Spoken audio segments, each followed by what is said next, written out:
Oh, hey. Cameras just went out. Hello, everybody, and welcome to another episode of the Coach's Corner.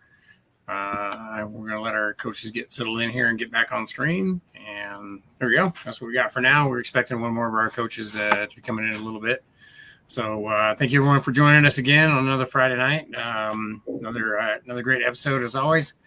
I'm Duke Sean from Artemisia, and I'm joined tonight with Duke Eliyahu and Maestra Nicolina, a couple of our coaches.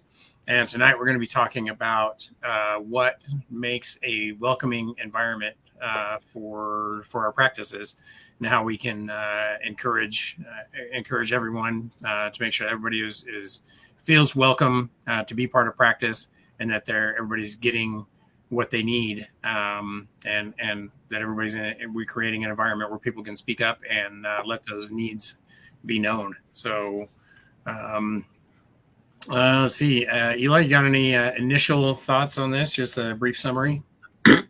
Well, excuse me. The idea of creating a welcoming environment, one that's fun and safe, inclusive, really comes from the leadership. That setting the tone for it, the people who are essentially the coaches running the practice, set that tone.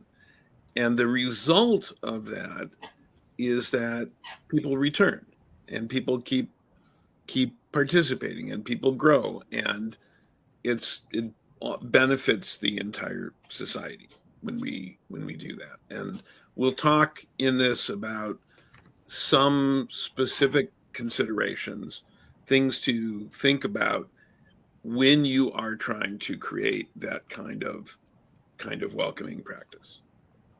Wow. Nicolina, this is something that you had talked about quite a bit there. So you want to share some opening thoughts on this? Yeah, for sure.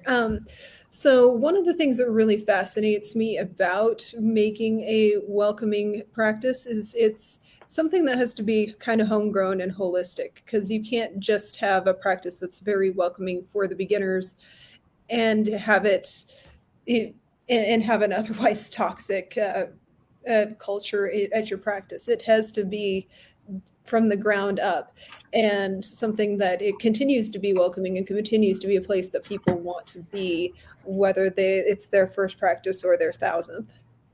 And by developing that sort of an environment, which is largely on the responsibility of the leadership, that's how we create a overall healthy practice and community.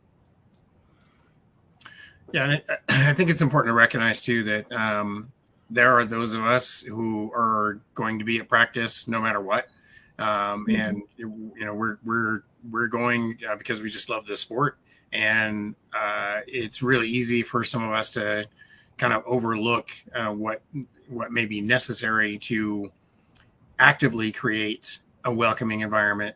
Because if you're not actively creating it, then you're inadvertently creating an unwelcoming environment. And for those of us who are going to be at practice regardless, that's something that we just kind of have to be aware of and be conscious of, and to go out of our way to make sure that everybody else is able to enjoy practice as much as we do without somebody going out of their way to make us feel welcome. Mm-hmm. And again, that comes down to the leadership at practice. Typically, that's going to fall on the group night marshal or rapier marshal for whichever activities are coming up. And I mean, because that's going to be kind of that first point of contact, or at least the person that people are going to kind of default to when we have new fighters. It is going to kind of come around to those official representatives and those officers of the group. I'd like to add something to that, though, that the tone is set by the leadership, but the responsibility to be welcoming, it falls on everyone. Mm-hmm. Everyone has a role to play in that, because sometimes someone who's new or someone who's less experienced may be actually intimidated by the rank of the leadership, by if there's, peer fear. We've talked about that before. It could be that somebody who is a peer of theirs, I mean, small p peer, the same experience or a little more, is the appropriate person to be the one who's reaching out to them, who's welcoming them. So while the philosophy of the practice, the environment of the practice is set by the leadership, it's everyone's responsibility to be welcoming. Mm-hmm. Yeah, and just wanted to add to that, that it is definitely everyone's responsibility. As leadership, though, sometimes we need to teach the rest of the group how to be inclusive and how to be welcoming. Because I've had grant level fighters that didn't think that they were ready to approach a newcomer or help someone get into gear. And I'm like, guys, you've been this 5 years, but they just didn't know that that was their responsibility yet. And so it was like, okay, I'm going to walk over and I'm going to grab me a AOA or grant level fighter and say, okay, I'm going to stand here, make sure you don't screw up, and you're going to tell them about the rules of the list.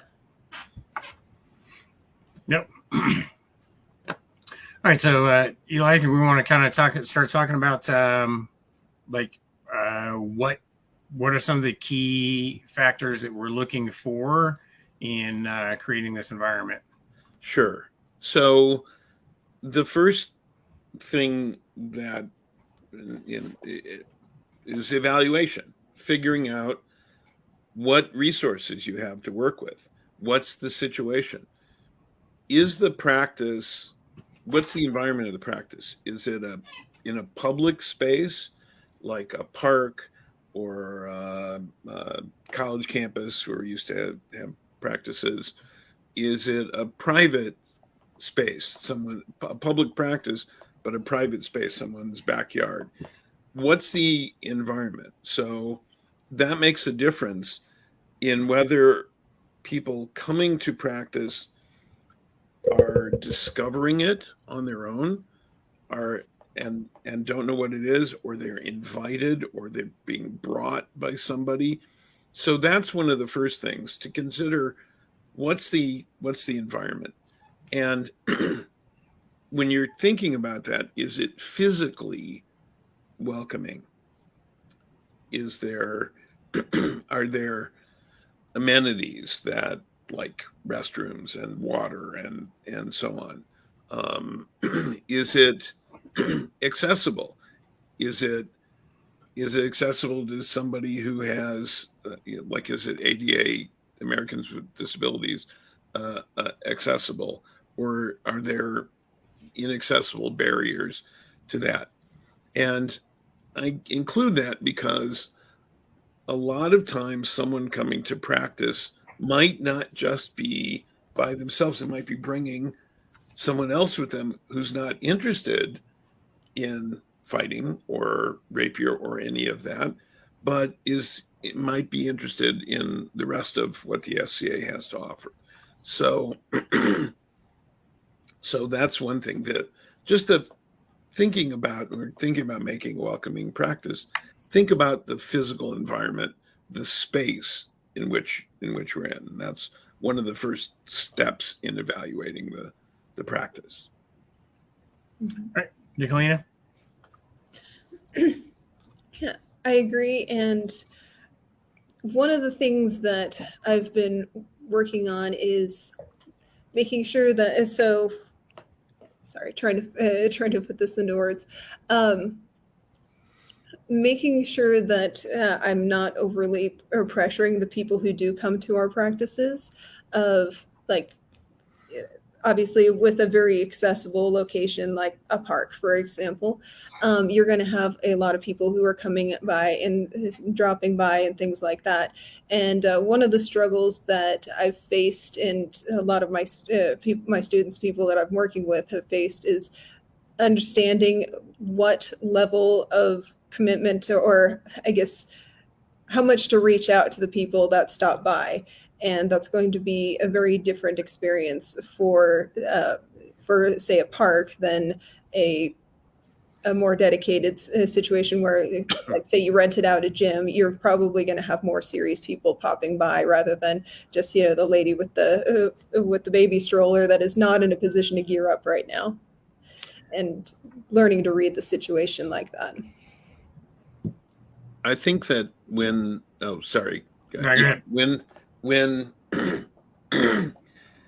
I remember situations when, say, before we had media officers, when some film crew would come and the person they would talk to would be the person who wasn't doing anything. They were on the periphery. Or they'd pick the person who was not what we would think of as a mainstream SCA person. One of the things that we've done when we know we're going to be in a more public space is have people there who are not necessarily actively involved in the practice, but are there specifically tasked to engage people who are onlookers, who are bystanders, who wander by, so that they can engage them with information. And they're people who are outgoing and good representatives of the organization, because the first person that someone has contact with often affects their impression of the entire society. So that's why I say, you have to consider the situation, the physical environment. Will you need people who are able to do that? So I've done a lot of demos over the years in a lot of different situations, and in public facing demo, there are always people who are tasked with giving out information, talking to people, giving contact information, if necessary or useful without pressure, collecting email addresses to be able to send information, but certainly giving out information on a card or a flyer or something with the group's website and information. And there's a lot of that information available now, or those resources available. A lot of groups have made those, the society has made those, that can be handed out. But that's not every situation. That's specific to a public-facing environment. So then you have to start thinking about, well, if it's not that, you also have to think about the people who are there to practice and at whatever level they are at. And that become essentially the idea is treat everybody like an individual and assess everybody as an individual. What does somebody need for where they are? What does somebody want to do? What do they want out of the society? What do they want to put into it? So I think we just lost to Sean. yeah. Well, I think he's around. Why don't you take it then? Okay. So one thing I'd actually really like your thoughts on, and Sean's when he comes back, is I have had at the same practice someone coming to me to complain that so-and-so asked him if he wanted feedback on his fight, and he thought that was really presumptuous and and just like, that's not okay. We don't want people doing that. And at the exact same practice, I had someone come to me in tears because she felt like no instruction was available to her and nobody was offering her any help and things like that. And so I'm trying to figure out how to balance that, because I had two people very upset for completely opposite reasons, and it was kind of a no-win situation. And so I've been trying to, and then the people who were fighting both of them came to me because they had, they kind of knew what happened, and they're just like, oh, what do I do? Yeah. And I was going, I have no clue. So I would love to get you guys' thoughts on that. that's a really challenging situation, and I know that when I approach someone, if I see something, I don't start immediately telling them anything. I first ask if if they are open to any input or comments, or if maybe they're working on something, maybe they don't want it. Now, I have to be very careful because I don't by merely asking that question, it can seem like I'm pressuring them Mhm. to accept what I'm saying. And so I have to be very careful in how I present that, even as a question, and say, would you like any input? Or are you working on something? I even give them a choice. And they can say, no, I'm working on something right now. That's great. Okay. Let me know if you want if you want to talk about anything. Let me know if I can help. Mhm. Is and so I'm not presuming that they will immediately want me to help them.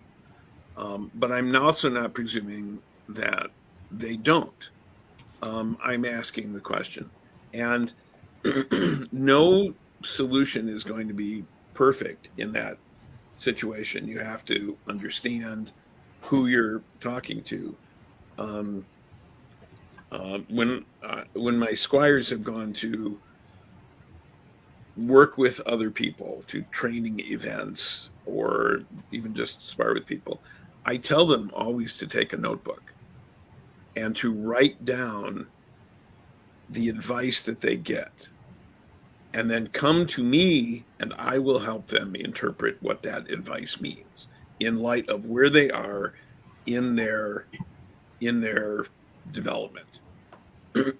Because sometimes they'll get contradictory advice.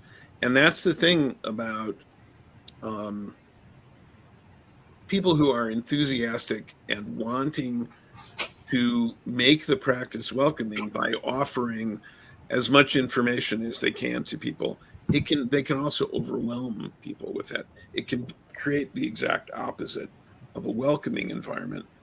It can create an overwhelming environment. So by giving people tools to deal with that, hey, listen to what everybody says, write it down, and I'll work with you on understanding it later. Um, that can help too.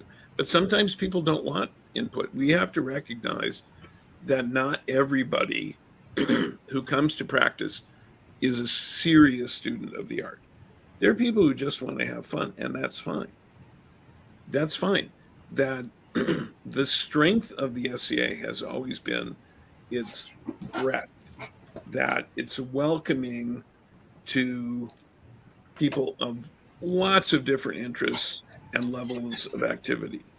And some people decide in some areas to go deeper, but some people just enjoy playing at a certain level and playing rather than those of us who think that work is play, and working hard is playing. So I'm not giving you an absolute here's the answer to it, because it requires empathy and sensitivity to be able to address the needs of the person they're talking to either who wants help or who doesn't want it in the moment. And so I start with asking the question, and that's my tool. Yeah, and this is something we've talked about on the show quite a bit.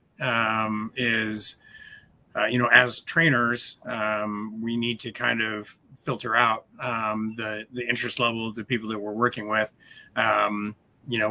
We operate under a certain assumption that people who come to practice want to be better fighters within a certain range or within their means or their interest levels.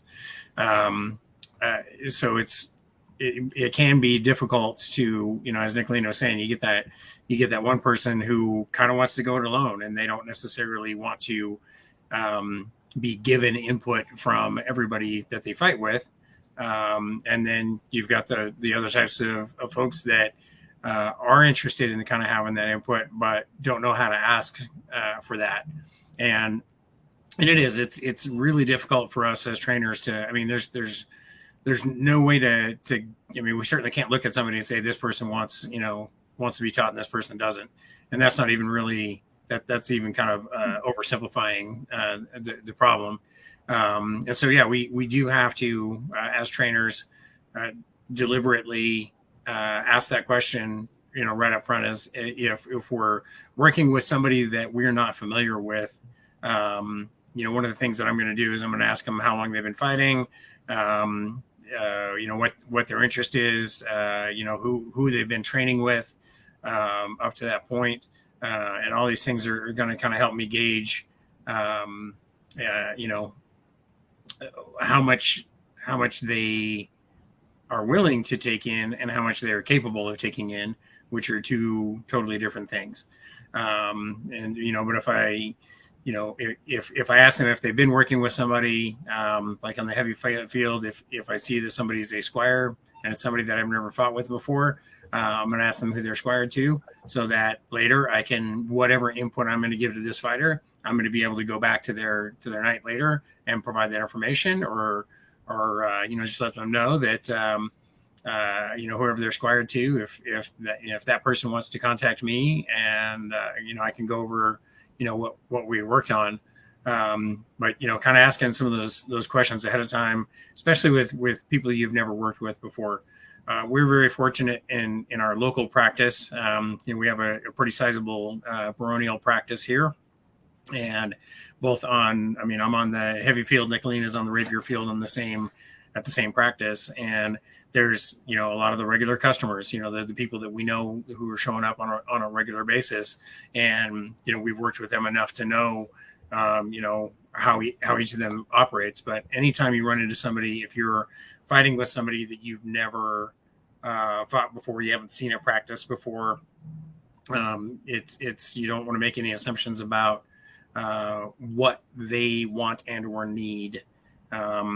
There was a comment not long ago that I'd read, I think, in one of our discussion groups, about when we approach people, we just need to talk to them, and we need to talk to them about what they're interested in, not trying to get them interested in what we're interested in, right?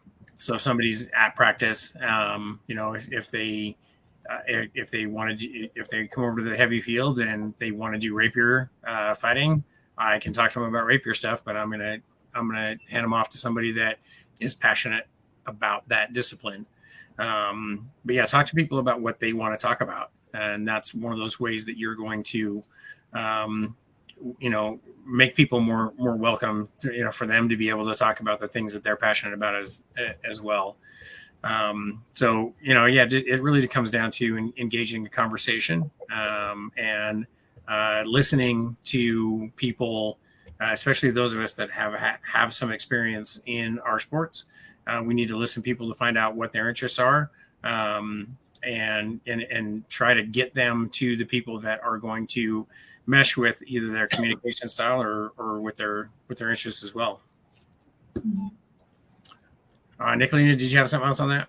I did. I just wanted to share the thing that I've had a lot of success with is, and I got this from Don Andro of the Outlands, of asking people, do you want a lesson, a spar, or a fight? And it takes off a little bit of the pressure of, would you like some feedback? Because I know there's a lot of people, especially people with a little bit of pure fear, will often be like, I don't want her to blacklist me and think that I'm selfish and I'll never get an award in the SCA ever again. But we don't do that. But by giving them the three different options of just like, okay, do you want me to just fight you? Or do you want a lesson? Or do you want something in between? Usually they feel a little more comfortable asking for what they're looking for. And I don't think there's any way to completely avoid offending someone, because, there's always the, somebody who thinks I deserve to be on your level, so how dare you be asking if I want instruction? But most of the people who are open to learning are not offended at all.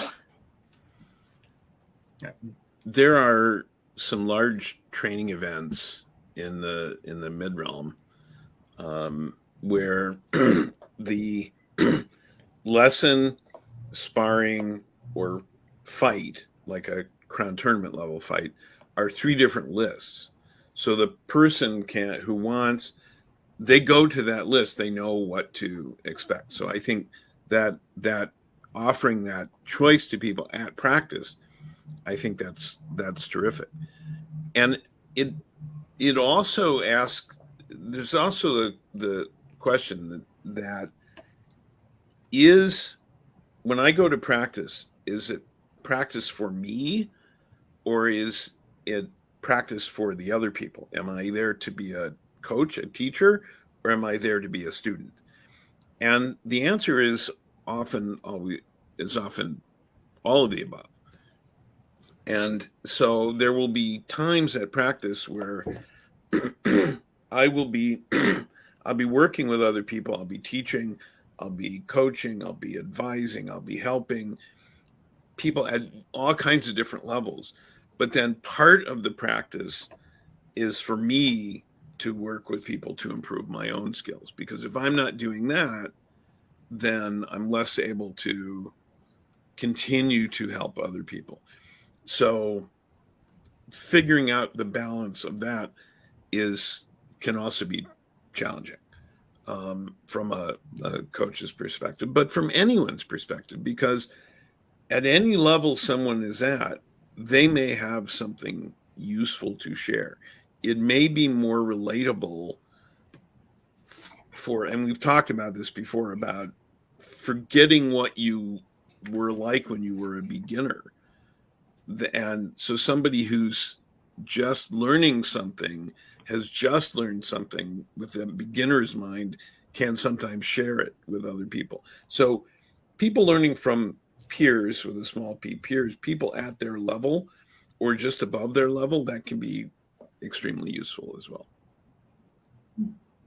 It's for that exact reason that I think it's really important that for both peers and or people who are in any sort of teaching capacity to be regularly going out and learning something new and sucking at something, because that's really when you realize what somebody else can be doing that will make your life more difficult, and you see it through the newcomer's perspective, and you get to feel that frustration all over again and realize that yes, my dance instructor is telling me to point my toe, but I have too many things going on right now and I'm just not capable of doing something simple like pointing my toe, when I'm sure my instructor is going, oh my gosh, you point your foot, you've been doing it since you've been 2. And so by going out and having the experience of being new at something, it really opens your eyes to what patterns and what techniques and what actions on the part of the school, of the instructors, everything like that, can be either really helping or really hindering, and bring it back to our own practices. Right. So along these lines, what are some of the things that we can do to make sure that people feel comfortable advocating for themselves at practice, to make sure that they feel comfortable in being able to say that, that I only want to fight to this extent, or this is my level of interest. What are some of the things we can do to from the outset, and in creating an environment where people feel comfortable in advocating for themselves? So one of the things that I found most important was making sure that the way that you talk about other people, so say I'm talking to Sean, the way that I talk about Eli is going to reflect to Sean what sort of things are acceptable and what's not, and what kind of, whether being a casual fight, if I even unintentionally cast shade on people who are more casual fighters or fringe fighters, then it's basically going to shame it and make like it's not okay for that to be a more casual fighter when it totally is. And especially some people go through phases where they can't be more than a casual fighter even if they wanted to be, or some people that's the only level of that they want. So whether it's how we talk about somebody of like, they're, I think probably most of us at some point have been like, so and so's, they're not really a big candidate to win the tourney or blah, blah, blah. Being incredibly careful about saying things like that, because to the people listening, it's like, oh, if I don't place in the tourney, then I'm going to be seen as less of a member of the group. Or if I'm not at practice every single week, I'm going to be seen as less of a member of the group. But if we, behind people's backs, are speaking well of them, then we know what's acceptable, and that even if we have an off day or if we have to go a little more casual for a while because of life, that we're still going to be welcomed and loved. Language and being aware of our own language is certainly part of being welcoming, of creating a welcoming environment. That making certain that if we're doing something like an organized class, a lesson, a specific set of techniques, that people are not required to attend that. They can opt out, they can do whatever they want, they can participate, but it's open to people who want to participate. Talking to people about what they want, about their goals, about what their interests are, is one of I keep coming back to that, but conversation is useful in what we're doing. I think also identifying people who I back up a second. I've known some people, I've known some dukes who have run practices and they don't teach anyone who's not already at a certain level. In other words, someone new coming in, they'll send other people off to teach them, their squires or men at arms or something, to teach the new people. They don't even work with new people. They don't work with anybody until, and I so despise that attitude. I think it's so counterproductive. The one to the society I think of, what it does produce, it reinforces a certain hierarchy. Well, the SCA is nominally a hierarchical society in its medieval reenactment, but I'll work with anybody. I'll teach new people. I'll learn from anybody too. You can learn from someone with a beginner's mind. I also think I want to echo something you said, Nicolina, about sucking at something. I periodically will try something new to empty my cup, as the phrase goes, to try something that I haven't done before, to experience again the process of learning. I find it really useful to do that, not only for me to learn something new, but to learn about how my students learn. And my students, not just SCA students, but also my students I teach at university. So understanding how people learn, one of the best ways to do that is to try to learn something yourself. And particularly from someone who teaches in a very different way. I have over the years incorporated different teaching techniques from people I've worked with in the SCA, outside of the SCA, into my toolbox for teaching wherever and whatever I'm teaching. So, and I love what you said about making sure that, or about not letting just the lower level fighters I hate that term. I'll go with AOA and grant level fighters. Okay. Less experienced fighters. What's that? Less experienced. Yes. In this case, it's kind of the non-peer fighters is, I guess, what I'm referring to.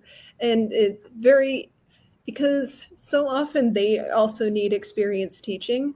A lot of the time will kind of say, hey, you should go work with a very new fighter and things like that. But it's the importance of making sure that it's not communicated as it's below me because I'm a mod or whatever. Right. It's just and making sure that I take my turn and I get in there, because it's definitely not I'm above that. It's just making sure that that the AOA level and grant levels are learning how to teach as well, because you can't, if they're waiting to teach until they're a peer, you're going to have a whole bunch of peers that don't know how to teach yet. But I love that of making sure that we rotate in and we're not constantly shoving that responsibility on into the non-peers. We've talked quite a bit about learning how to teach, because teaching is a different skill than doing. And we've done quite a few episodes on pedagogy and curriculum development and stuff. Then I was able to exercise my pedantic pedagogy and curriculum development skills in ways that probably only 3 people found interesting. But it's teaching how to teach is part of what we're doing in terms of expanding the welcoming nature of a practice, because the more people who are able to share and teach, and the greater the likelihood that someone attending will find someone to connect with. I think there's another aspect of creating a welcoming practice, and that is policing the people who are not welcoming and are not inclusive and are disruptive. And an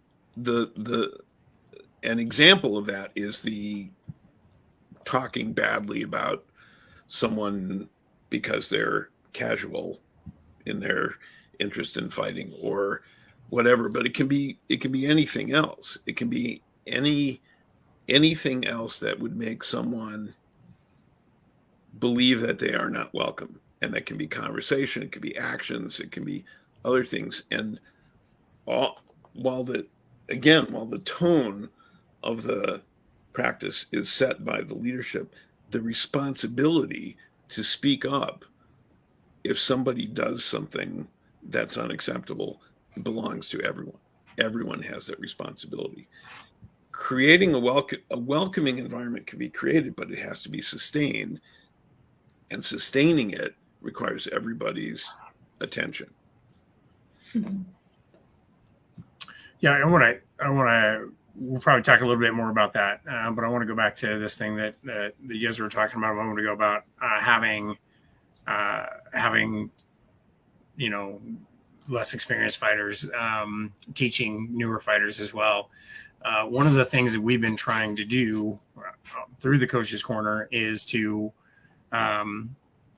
make everybody better trainers, so that we can be teaching our sport better.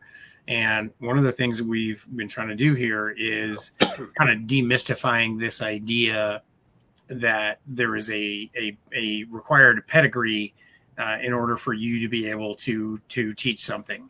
As Nicolina was saying, if we wait for people to be recognized as peers in our martial endeavors before we start asking them to start teaching, or before we allow them to teach, then we're raising a whole bunch of people that have no experience being trainers or being teachers. And the training that we do at at the level that we are here on the Coach's Corner, many of us have been, training at a very high level for a very long time. And you don't have to be that good of a trainer to become a peer to start with. But, there is an expectation that once you're recognized as a peer, you are basically a certified trainer in our sport.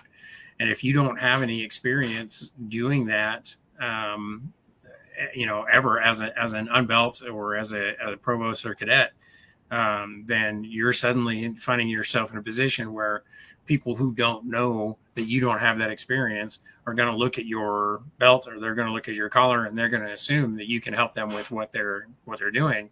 And they're going to be expecting you to be a teacher. So as peers, it is important for us to be able to help people become trainers, give them an opportunity to teach some of the newer fighters. And at the same time, understanding that there are going to be those newer fighters who are intimidated by large P peers. And they're going to be hesitant to approach us because, we've heard it, from the dawn of time. We hear that thing where, well, I don't want to fight that person because they're a knight and they're just better than I am, and they're just gonna beat me to a pulp, which fortunately we have much less of in the society these days. But there's a reason that stereotype exists, and because it has happened, and unfortunately, the few times that it does happen now, it just kind of perpetuates that idea. And so there are going to be people who are hesitant to approach a peer and ask them for help.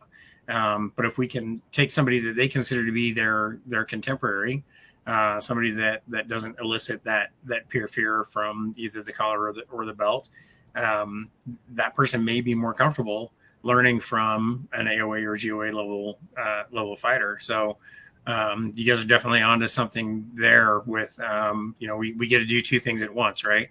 We get to encourage people who might have that bit of peer fear to hang in there and to get the instruction that they need. And at the same time, we're providing experienced non-peers with some opportunity for them to become better trainers as well.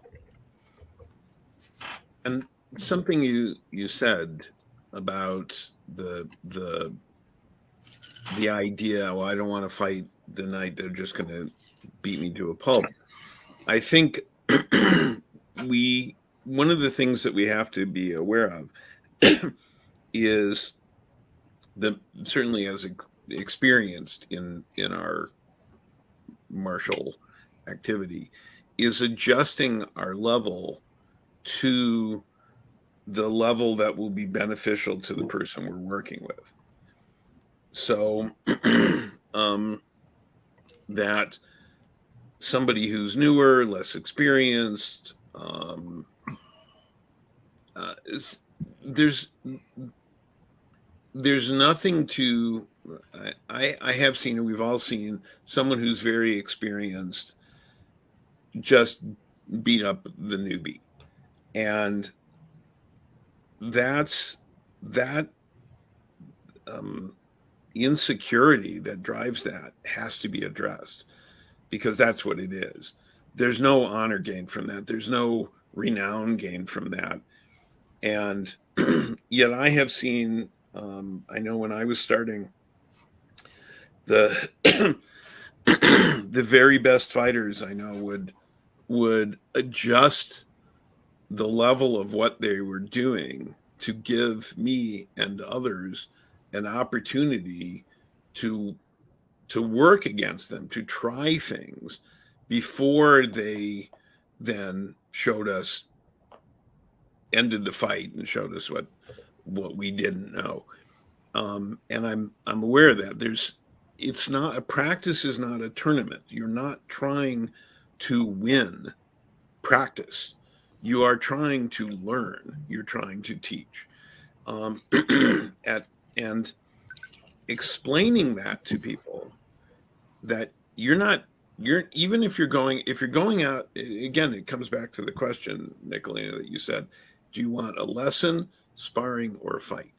If somebody wants a fight, then give them a fight. If somebody wants sparring, the point of sparring is to give them a chance, or you a chance, if you're sparring with someone, to work on techniques and improving techniques and perfecting new techniques in a way that in a practical situation, not just against a Pell.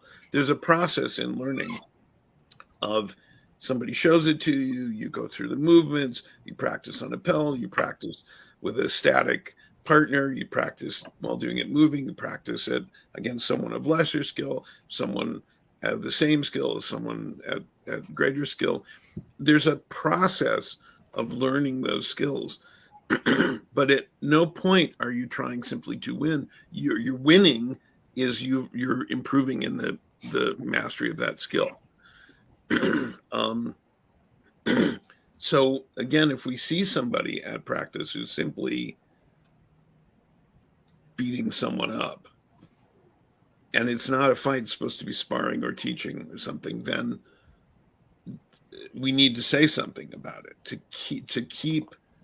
to maintain a welcoming environment. Because I mentioned this before, when I started in the SCA, teaching fighting consisted of putting me in armor and hitting me until I figured out how not to get hit. And as Sean says, we have thankfully gone past that. But there are still places where, and still people I will see do that. And so that's something that we need to maintain. We need to think about as well. Yeah, I'll say thankfully, I think Nicolina is one of our generations at our local practice who never had to go through that. Good. You know, and because I mean, I had seen that because you know I didn't get that as much. You know, again that whole the pain management training methodology. You know that we're just going to keep hitting you until you get it right. I was fortunate that I didn't really go through much of that. I had Brian was a really good teacher for me, and we have had a training oriented practice here in our barony for a long time, and even on the rapier field as well. I think Nicolina's never really experienced that. Because we bred that out generations ago, at least at our practice, but there's still far too much of it throughout the society. I've seen it elsewhere because I've spent time in a couple kingdoms before I kind of settled here, and I definitely had you're getting hit. You should stop letting me do that. Right. When I ask what I can do better, or just completely sassy, nonsensical comments. Yeah, you should just block that. Mm-hmm. Yeah. Yeah, and then you get here and you're actually taught how to block that. Yep. Yeah. We are definitely better about that. I think society wide we're better, and there's greater emphasis on creating a welcoming environment and actually teaching our sport instead of just assuming that people are gonna figure it out. But I mean, some of the folks that we have. There are varying approaches to how we all fight new fighters. We happen to have a couple of folks in our practice who, as we say about one of them, he can't not. And so we just know that this is a guy that we don't have start on like first day fighters. And there's kind of a certain skill level in there where once you have established a certain foundation, the information that you're going to get from this particular fighter is golden, right? But there's some times when due to experiences outside of the SCA,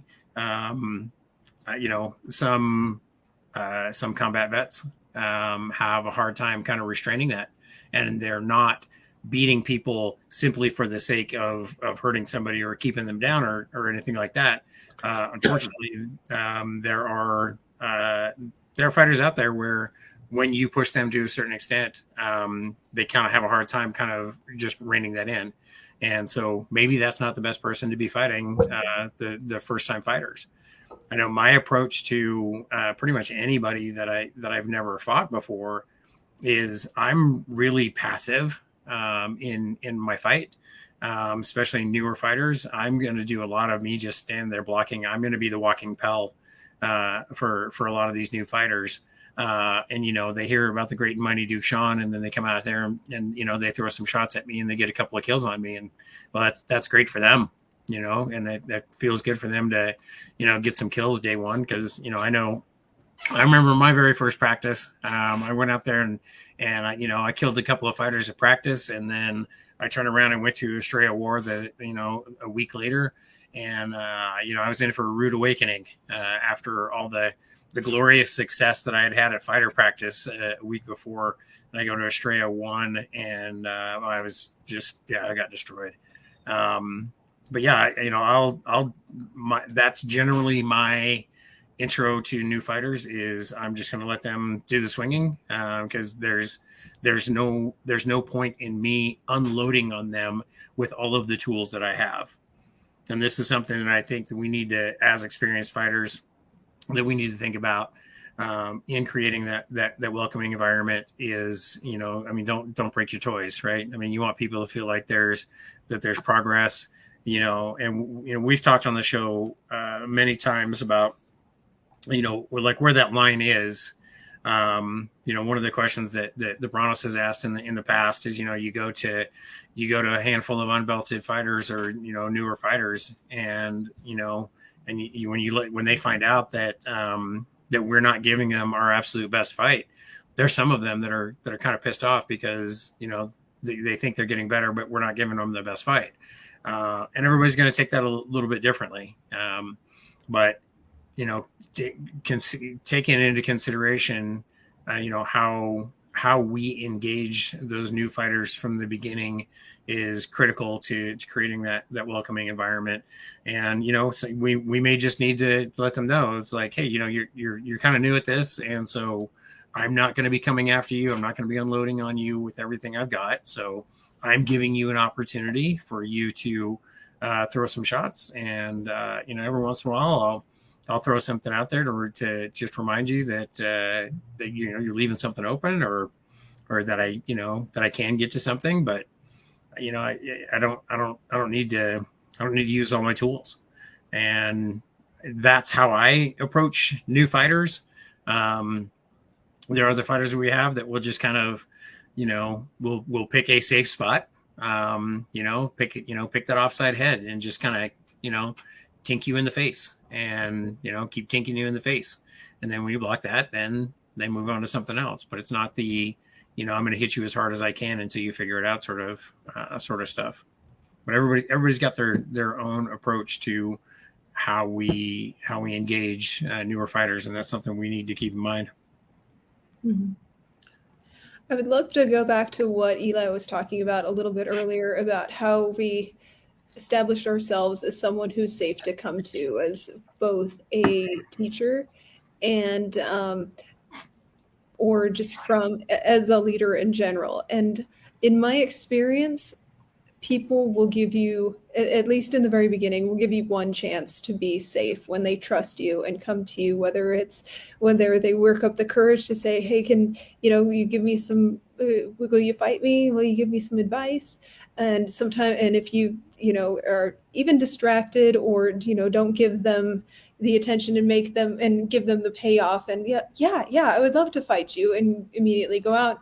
Or if it's even bigger things, like whether someone's coming to you with, say, a sexual harassment situation, or if you're in a conversation, and it's like every practice has that one person that just cannot be brought to care about pronouns, and you're sitting there witnessing someone using the wrong pronoun for someone, it's like you have to stop and be like, no, they are they.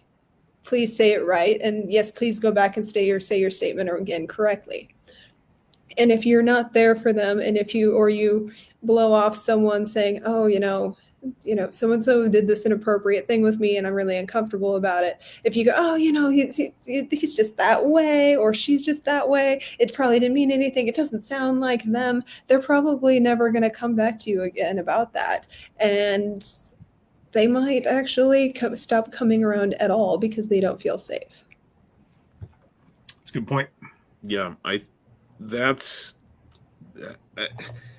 I know we all have talked to people during their vigil for a peerage about the responsibilities and the role and the duties and the obligations, but it's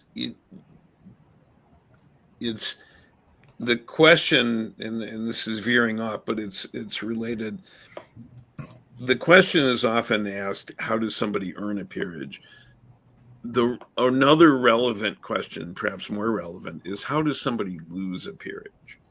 And it is by being that not welcoming, not kind, not patient, not chivalric person, and abusing their position. And so it's incumbent on all of us, and not just people who are peers, but every person to speak up and say something in a situation like that. I my aunts and uncles, when I was growing up, would say awful things, and I would speak up. I would call them on it. And my mother, who was a kind and wonderful person, took me aside and said, you're not going to change their minds. I've been living with them for my whole life, and they're going to continue to be that way. I said, I understand that, but I'm not. If I say nothing, then I'm complicit in their bad behavior. And part of, we've talked about creating a welcoming practice, but part of it is maintaining the welcoming nature of it. And it is speaking up when there is something that violates the chivalry of the practice of the welcoming environment.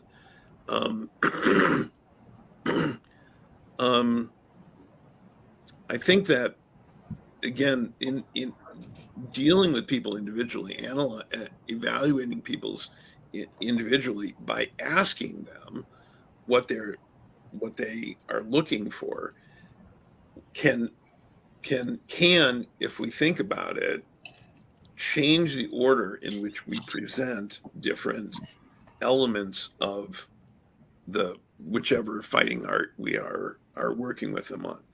I had a squire who had been fighting for a while, and I had to take back to the very beginning, out of armor, how to move, how to stand, how to turn, how to move, how to control different parts of his body, because his fighting could not improve until he learned how to that kinesthetic sense, that how to move and how to control his body, so that his fighting, any weapon, anything, would be an extension of his body. He had to learn how to control his body. But that was based on my observation and my conversation with him, and it worked. I'm very pleased to say it took a long time, but he's since been knighted, and I was very pleased to see that he's come a long way.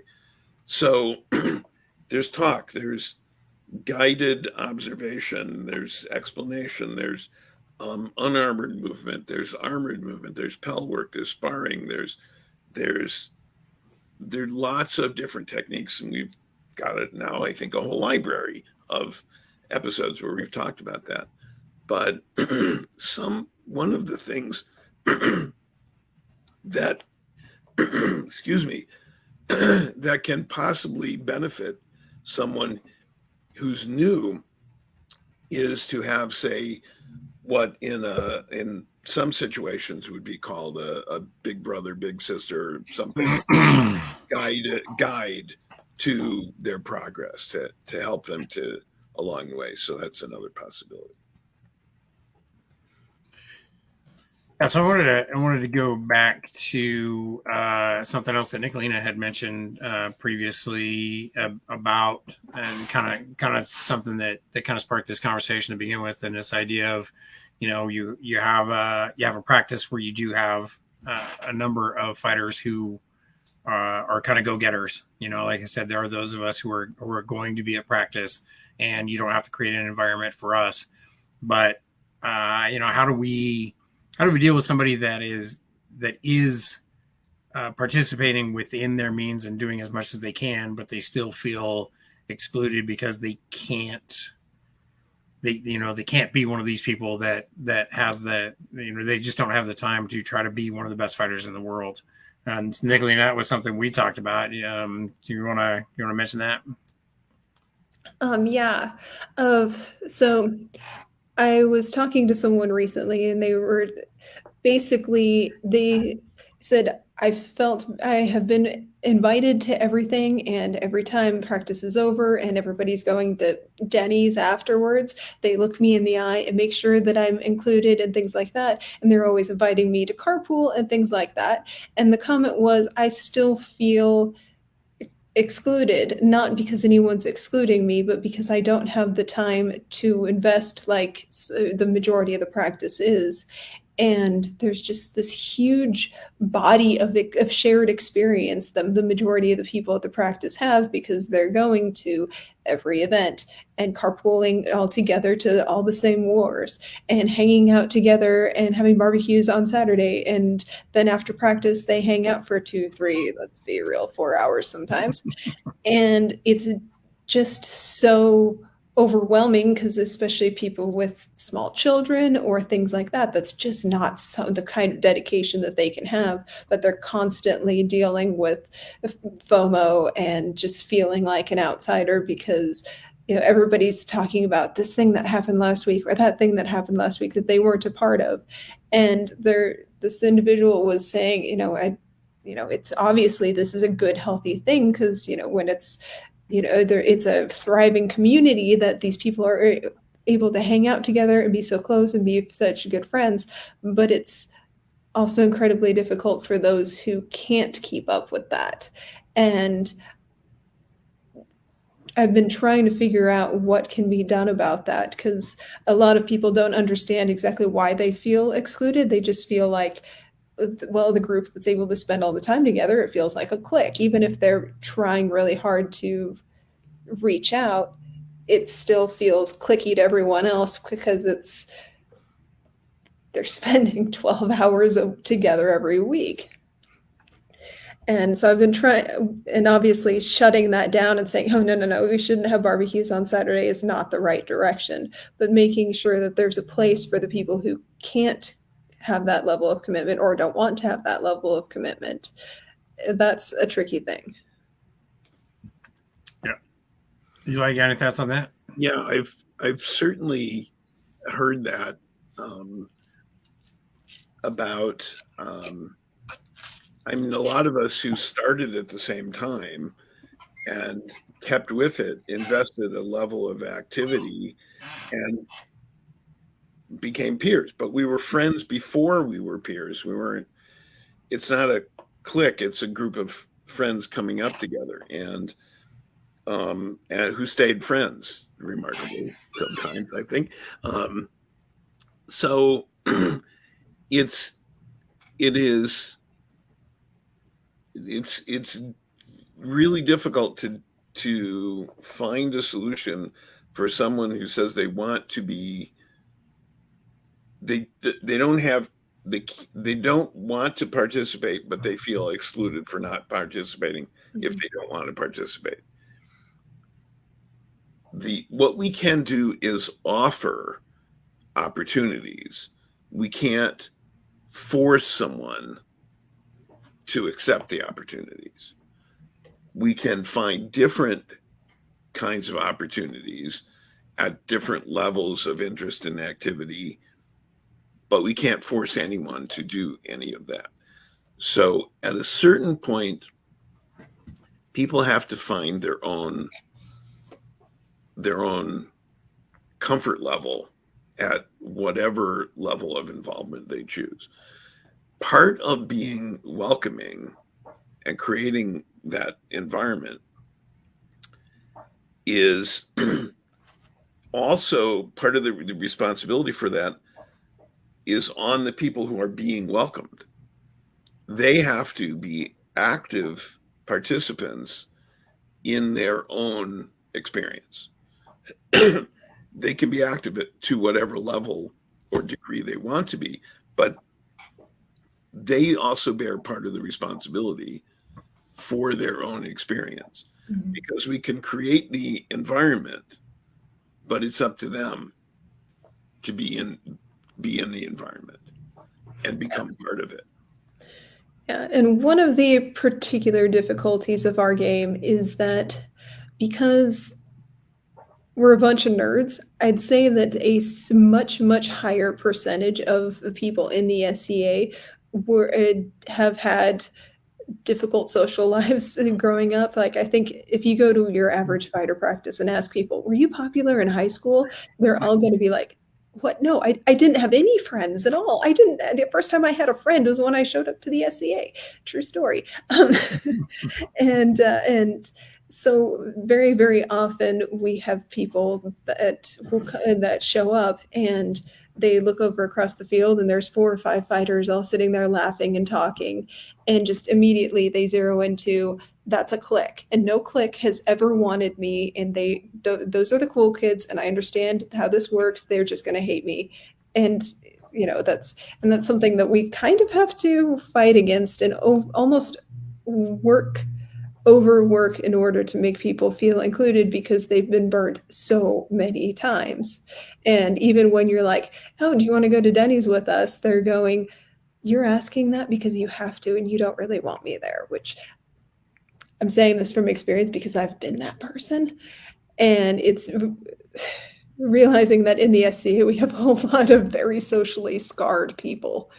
And that's like, it's not necessarily our responsibility to be their, well, it's not our responsibility to be their therapist unless we literally are, but it's sometimes we do have to recognize that a lot of Scadians are going to take a little more encouragement than you would need from, say, most of the average populace of the planet.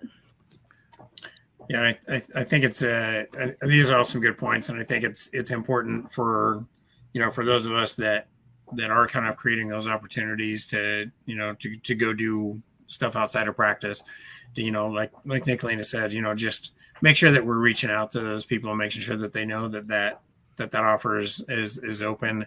We had the fighter practice we had last month here at our house. Spring training is something we do every couple of years, and we list it as an open invitation. But Facebook algorithms being what they are, some people just never saw the event at all.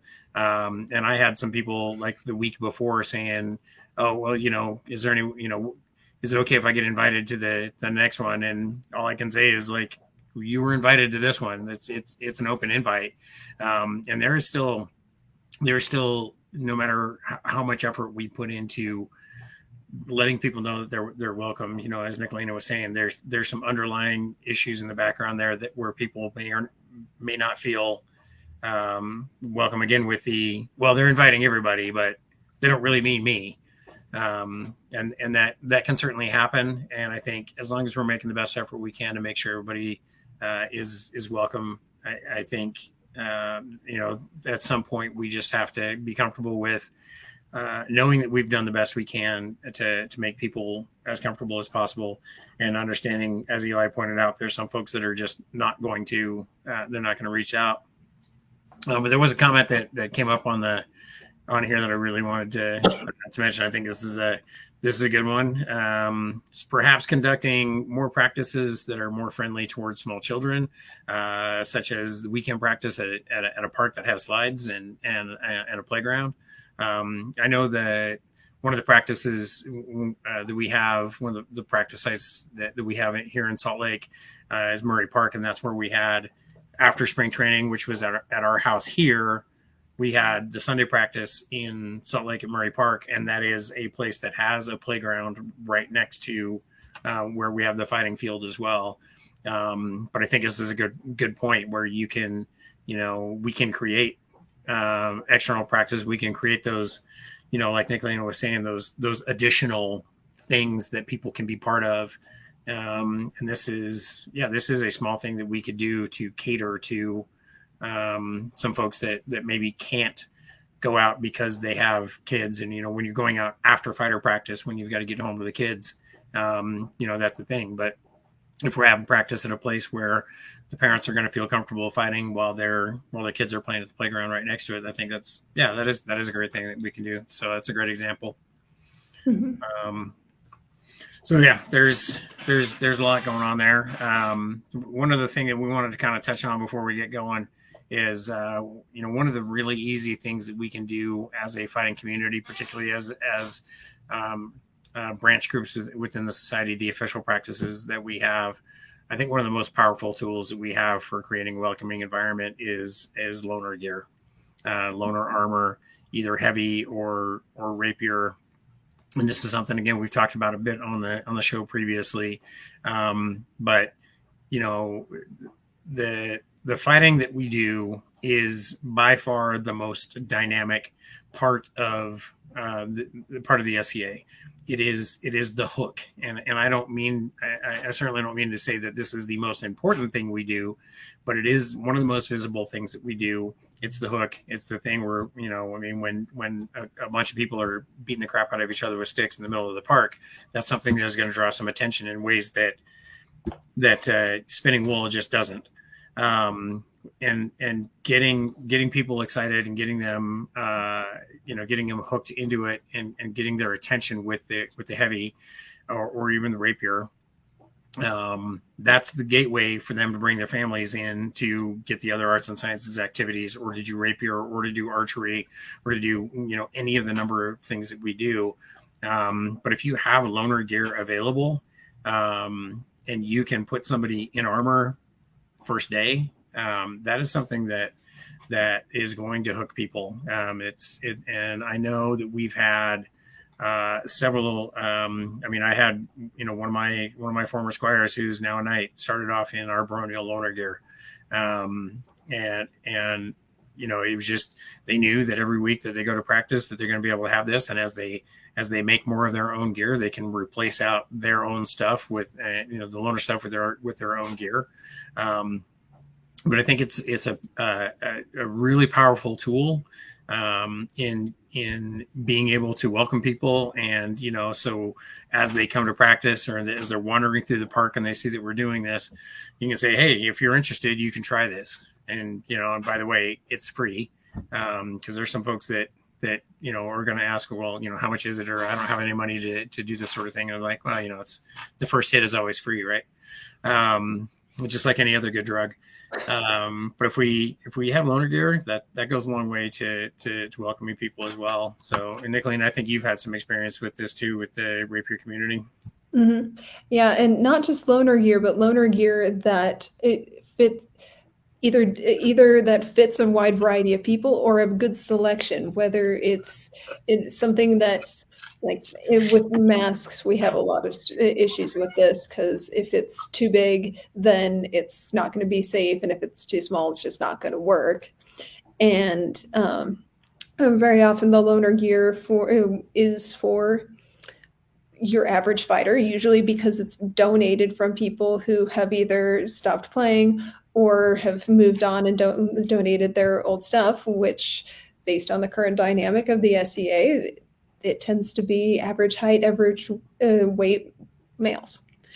And so very often there's a very, very limited range of loaner gear. And if you're, say, a smaller petite woman, there's not going to be a mask that's going to be small enough for you. And every time you get hit, it's going to just about flip off the field. Or sometimes you're going to end up in situations where you have a larger person that there's no gear that fits them. And that's not the image that you want to be portraying. And so making sure that there is a wide and inclusive range of loaner gear available, so that, and if you have a situation come up that's like, oh, in rapier, we have socks in our, long socks in our kit, because very often you have people show up on their first day and they're so excited, and they are not wearing any socks with their shoes, or they've got the no-show socks, so they've got their ankles showing, and being able to get them clean socks to be able to like, just throw that on top and you'll be good to go, and making sure that everybody has functional and comfortable and clean gear to use. Our local barony also has weekly or every other week armoring, and so there's loaner gear for people, and I agree with the idea of getting somebody in gear to at least to start,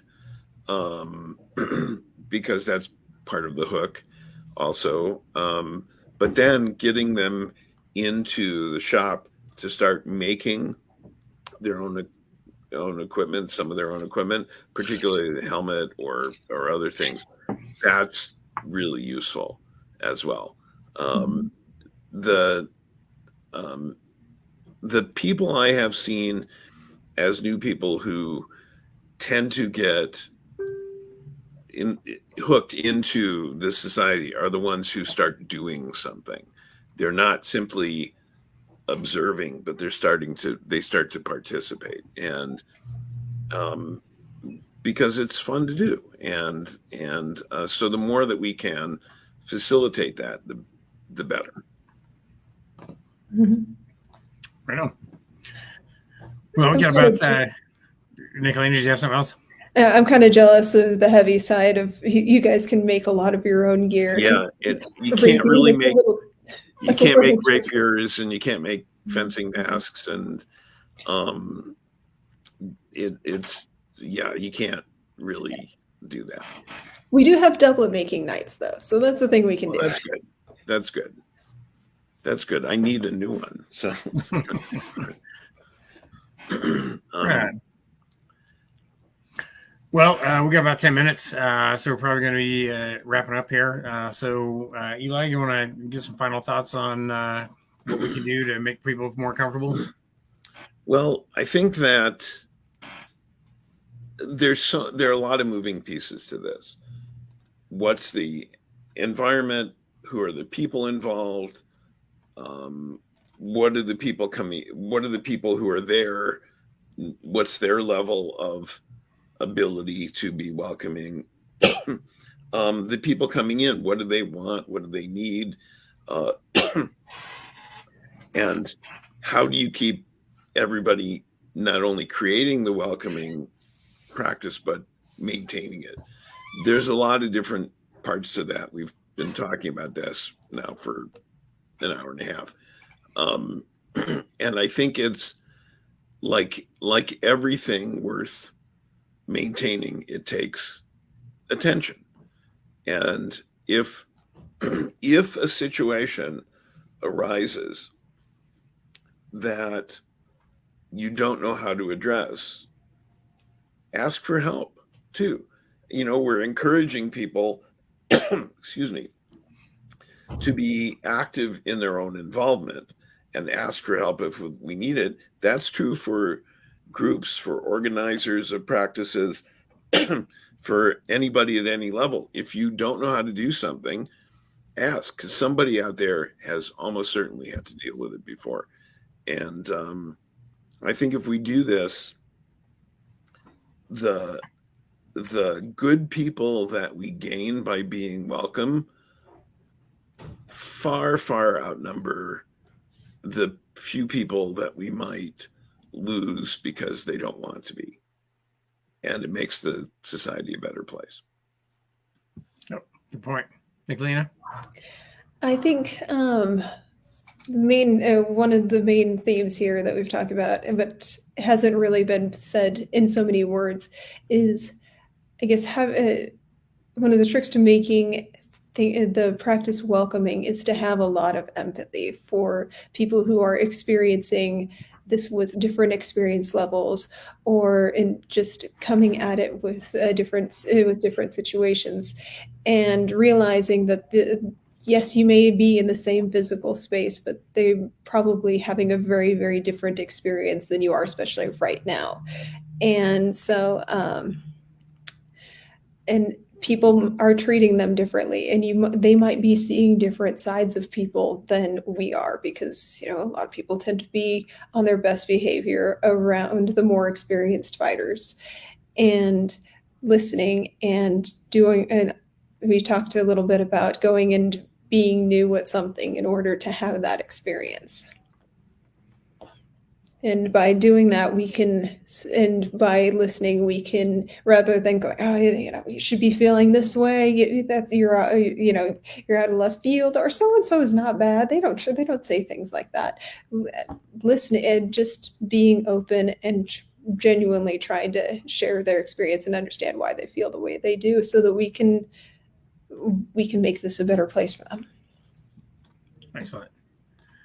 Yeah, I think that is a particularly good point for, again, those of us, I mean, as soon as I found the society, the first day I saw it, I knew this is something I wanted to do, and there wasn't really anything that was going to stop me from doing it. My experience, I understand, is not perhaps not typical for me to have seen it as young as I did and still be doing it, some 40 years later, is kind of not the norm. But yeah, there are those of us who are going to be at practice regardless of the environment that is provided for us. And again, as Nicolina noted, we need to have some empathy and understanding that not everybody comes to this sport with the passion that I do. And there are people, again, we have to deliberately create this environment where people feel comfortable, because if we don't deliberately create it, we don't go out of our way to make it comfortable and inviting for other people, we will inadvertently exclude people, because it's really easy for us to just say, well, how can you not feel welcome, or how could you not want to do this? It's the best sport in the world, and everybody should want to do this. And it's just really easy to overlook that and understand that people come to the society with just a wide variety of backgrounds and experiences, and previous martial arts or no martial arts experience at all. And we just need to be empathetic and realize that we need to deliberately create that environment for people. And we've talked tonight about a number of different ways that we can kind of make that happen. So I'd like to thank everybody for watching. And thanks everybody for the comments on the live feed there as well. My thanks to Eli and Nicolina for joining me tonight, talking about this. And we'll throw a reminder out there that if there's anything that the viewing audience wants to hear us talk about, we are happy to talk about all sorts of fighting related issues. So feel free to drop us the line either through the Coach's Corner page or through the discussion group. Just let us know what you'd like to hear us, what topics you'd like to hear us talk about.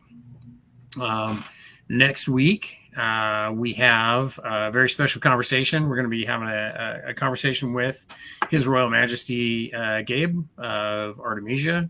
Good friend of mine, and coincidentally, my successor from our most recent raid. Gabe is super enthusiastic. He's been traveling a whole ton. He's been all kinds of places. Been really great to see. But we're going to be having a conversation with him about some of his training methodology, his fighting background and experience. He's originally from the Outlands, and he's living here now. He's second generation SCA as well. So that's going to be a super fun conversation. So we're looking forward to that. So thanks everybody for watching, and we will see you next week on the Coach's Corner.